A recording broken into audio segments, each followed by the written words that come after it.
एक छोटे से वीडियो क्लिप से वायरल हुई और अपनी कातिल अदाओं से सबको दीवाना बनाने वाली इस लड़की को तो आप जानते ही हैं, लेकिन आजकल ये कहाँ है और क्या करती है? क्या आप जानते हैं भारत के सभी घोटालेबाज इंडियन इकोनॉमी को चूना लगाकर लंदन ही क्यों भाग जाते हैं? जानेंगे टाटा नमक कैसे बना देश का नंबर 1 नमक। अंत में फांसी देते समय जल्लाद कैदी के कान में आखिर क्या कहता है, जानकर हो जाएंगे हैरान। नंबर 5, आपके मन में यह सवाल तो जरूर आता होगा कि आखिर इंडिया के सारे धोखेबाज जैसे विजय माल्या, नीरव मोदी, ललित मोदी करोड़ों का घोटाला करके लंदन ही क्यों भाग जाते हैं? दरअसल ब्रिटेन का कानून ये कहता है कि अगर कोई भी उनके देश में 2 मिलियन पाउंड के इन्वेस्ट करे तो वो सुरक्षित रूप से वहाँ रह सकता है। यहाँ तक कि लंदन में ऐसे लोगों को गोल्डन वीजा भी प्रदान किया जाता है। यूके की होम मिनिस्ट्री ऐसे लोगों को सिर्फ एक दिन में ही super priority visa service offer करता है और एंटरप्रेन्योर वीजा के लिए सिर्फ 2 करोड़ और इन्वेस्टर वीजा के लिए 20 करोड़ इन्वेस्ट करने होते हैं। इन वीजा की वैलिडिटी 3 साल की होती है, लेकिन बाद में इन्हें एक्सटेंड भी कर दिया जाता है।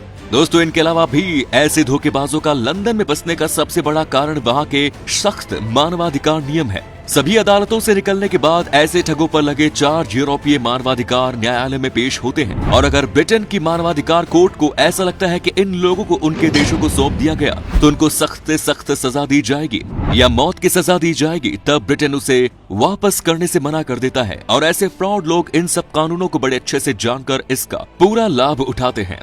नंबर 4, दोस्तों, प्रिया प्रकाश वॉरियर को तो आप जानते ही होंगे, जो सिंगर कम एक्ट्रेस है। अपने करियर के शुरू में ही ये अपनी मलयालम फिल्म ओरू अदार लव के एक गाने से रातों रात फेमस हो गई थी। इस वीडियो क्लिप में इन्होंने अपने एक्सप्रेशन से पूरे सोशल मीडिया पर धमाल मचा दिया था। आप यकीन नहीं करेंगे, इतनी ज्यादा वायरल हो गई थी कि साल 2018 में ये गूगल पे सबसे ज्यादा सर्च की गई भारतीय अभिनेत्री भी बन चुकी थी, जिन्होंने दीपिका पादुकोण और सनी लियोनी तक को इस मामले में पीछे छोड़ दिया था। लेकिन इनका ये फेम बस कुछ दिन तक ही बना रहा और इसके बाद तो मानो सभी इन्हें भूल गए, क्योंकि इस ट्रेंड के बाद ही वापस कभी सुर्खियों में नहीं आ पाई। अभी प्रिया प्रकाश काफी फिल्मों में काम कर रही हैं, लेकिन जब से ये ट्रेंड से गायब हुई हैं, इनके फिल्मों को कोई भी नहीं पूछ रहा। दोस्तों, अगर आप भी प्रिया प्रकाश की अदाओं के दीवाने थे तो एक लाइक जरूर करिए। नंबर 3, दोस्तों, जब भी हम महीने की खरीदारी करने जाते हैं तो नमक में सिर्फ टाटा नमक ही क्यों खरीदते हैं? कोई और नमक क्यों नहीं? भारत जब अंग्रेजों का गुलाम था तब उसे अपने ही यहाँ पैदा हुए नमक को खाने के लिए अंग्रेजों से खरीदना पड़ता था। तब गांधी जी और उनके साथियों ने इसके विरोध में डांडी अभियान किया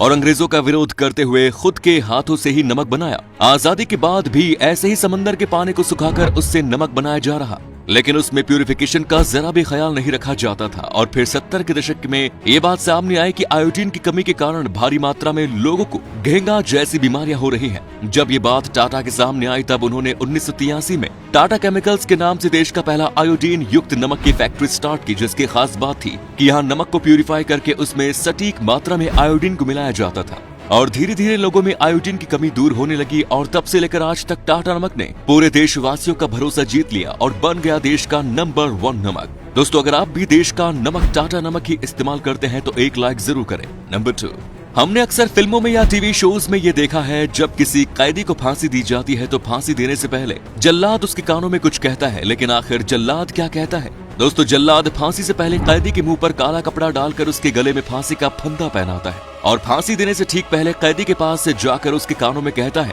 मुझे माफ कर देना, मैं तो बस एक सरकारी कर्मचारी हूँ, कानून के हाथों मजबूर हूँ।